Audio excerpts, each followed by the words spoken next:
এই দাদা, এক মিনিট, এই অ্যাড্রেসটা কোথায় একটু বলবেন? দাদা, আমি কারো দাদা বাদা নই, আমার নাম Gautam madam. Hi Gautam. Hi. এই অডিটোরিয়ামটা কোথায় বলতে পারবেন? এটা তো আমার বাড়ির পাশেই একদম। জিপিএস এর কি হয়েছে? বুঝতে পারছি না কি হয়েছে, শুধু লেফট রাইট বলে যাচ্ছে। একটু হেল্প করতে পারবে? আপনি নাচের শোটাতে হেরে গেছিলেন না? হোয়াট? না।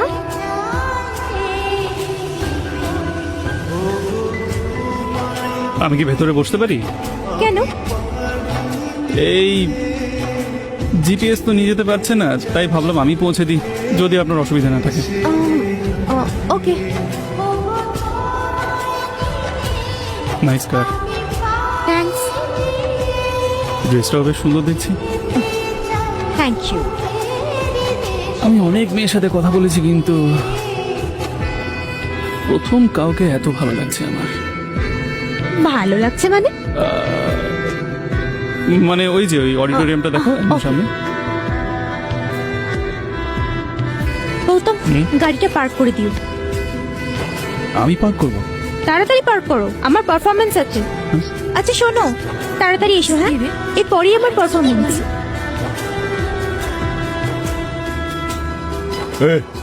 তুই কেবে? ও দাদা নাকি? আজ সবার কি হলো বলতো? যে পারছে দাদা বলছে ব্রাদার্সি নাকি?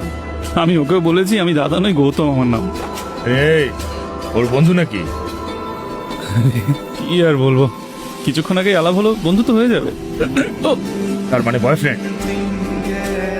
বয়ফ্রেন্ড? আমাদের কলেজের মেয়েদের দিকে তাকানো এত বড় সাহস হয় কোত্থেকে?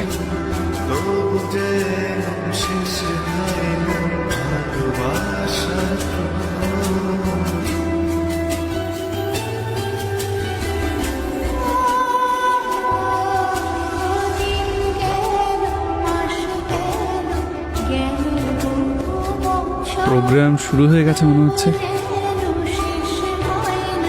খুব মিষ্টি করে বলেছিল তার নাচ দেখতে, দেখে আসছি।